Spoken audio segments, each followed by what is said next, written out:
Good evening and welcome to Let's Talk. My name is James, and I started this show about the murder of Samantha Woll, and I will continue to do so every weekday to help keep her story in the media. Here's a summary of the case. Samantha Woll, a 40-year-old single woman from Detroit, was brutally stabbed to death at her residence at 6:30 a.m. Saturday, October 21st, 2023. A neighbor called 911 to report a body laying on the sidewalk in the 1300 block of Juliet Place in the Lafayette Park area of Detroit. Police arrived and determined the woman was stabbed to death from multiple stab wounds, and a trail of blood led from the location of her body to the inside of her residence, where police determined the murder had taken place. The victim had then stumbled outside and fell to the ground where she was found. There was no sign of forced entry, and the police were adamant to insist there was not a hate crime motive. Uh, it was quickly ruled out based on an Israeli flag inside the home that was not messed with. Sources have said there were no defensive wounds on Miss Woll. So it should be noted that Miss Woll was very politically active. She recently served as the political director for Michigan Attorney General Dana Nessel's reelection campaign, and also worked as a deputy district director for U.S. Representative Slotkin from Michigan. Now, on Wednesday, November 8th, police had made an arrest of an unnamed man in Kalamazoo. He reportedly knew Miss Woll and had attended her funeral.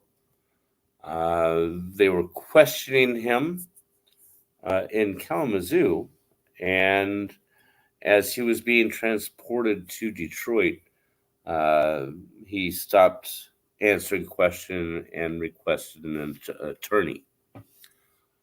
Now, a few days later, on Friday the 10th of November, he was released without being charged. Now, in Michigan, the state law is that after 72 hours, you either have to charge a person or release them after an arrest.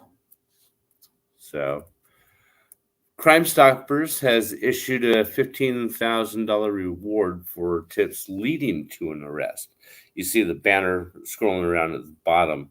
You can remain anonymous and give Crime Stoppers a call if you have any information. Now, it's assumed that detectives are following a domestic violence motive, just from what the actions are of the police and what they're saying. They're saying that there's nobody else is in danger at this time. It's not a hate crime. And plus, the way she was murdered with multiple stab wounds and from being inside the residence and no defensive wounds and no forced entry, it leads you to believe that Miss Woll knew this person, trusted them enough to not have a guard up or, so therefore no defensive wounds. The police are keeping the evidence. They're not releasing all the details about the case. Certain evidence that the subject and police only would know is being tight-lipped and close to the heart with the police, and they want to keep it that way. It's understandable in this type of case. It is a she's Miss Woll is very politically active, well known, and they want to make sure they do this right. They are going slow in the eyes of the public, but that's just how an investigation works. You have to build your case up and go from there. It can take some time. I know from experience on investigations.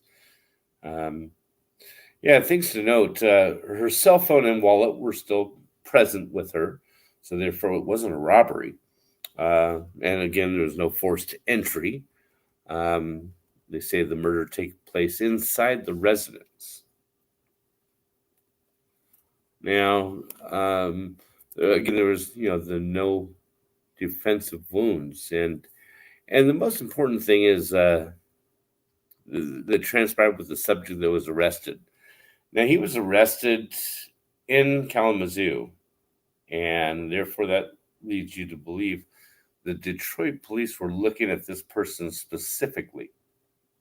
So the news reports when he was first arrested made it ambiguous about his making statements, and therefore that's what interested them in the murder case, and this just wasn't the case. So, did they have the right person? I don't know. I don't know what questions were asked, what questions were answered, and what led them to arrest him without enough information or enough evidence to bring charges. So right now, it's just you assume that they just don't have enough to charge him with it. You know, sources have said that the man doesn't have any sort of criminal record, but he remains one of the, if not the biggest subjects or suspects in the attack and killing of Samantha Woll. But there are many opinions and theories out there. I have mine that it is a boyfriend or wannabe boyfriend that attacked her. That is my belief. What if I would appreciate your comments and your opinions? Am I looking at this blindly? And do you have a different opinion on the matter? Either way, please share this out with others, your friends, so to keep this in the media and shed light on this brutal killing. So, again, have a wonderful evening. I will be back again on Monday. So, until then, have a good evening.